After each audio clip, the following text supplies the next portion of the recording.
Police Thane ओडकेश्वर येथे एक तक्रारदाराकडून एक माहिती प्राप्त झालेली होती की फ्रॉड डॉक्युमेंटच्या आधारे एका महिला शिक्षिकेने तिथे नोकरी प्राप्त केलेली होती.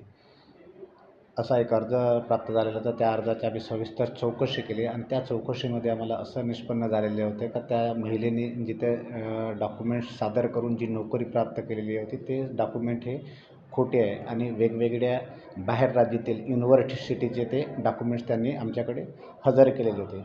आणि त्या शाळेचे जे मुख्याध्यापक होते आरोपी त्यांनीसुद्धा त्यांना मदत केलेली आहे. त्यांनीसुद्धा पोलिसांच्या चौकशीदरम्यान दिशाभूलकेवरून वेगवेगळे डॉक्युमेंट्स वेगवेगळ्या राज्यातील युनिव्हर्सिटीचे आमच्याकडे दाखल केलेले होते.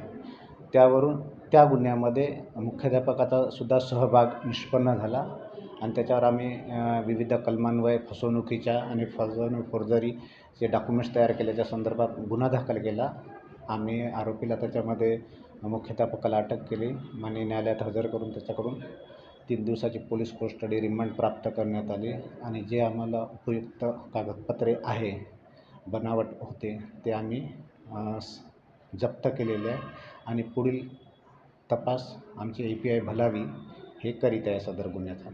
यामध्ये काही किती आरोपी अरेस्ट केले आहेत आणि याआधी त्या आरोपींवर कारवाई होती का आणि अजून यामध्ये कोण कोण सामील आहे काय सांगता? यामध्ये एक आरोपी मुख्याध्यापक हे अटक आहे आमच्याकडे. यामध्ये जी महिला टीचर आहे जिने फ्रॉड डॉक्युमेंट करून नोकरी प्राप्त केली होती ती या गुन्ह्यामध्ये फरार आहे. तिचा आम्ही शोध घेतो. तिला ते लवकरात लवकर आम्ही अटक करण्याचा प्रयत्न करीत आहोत.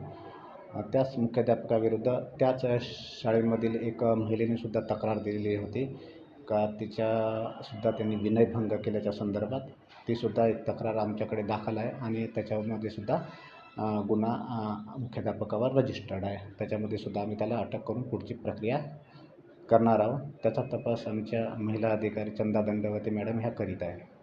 धन्यवाद.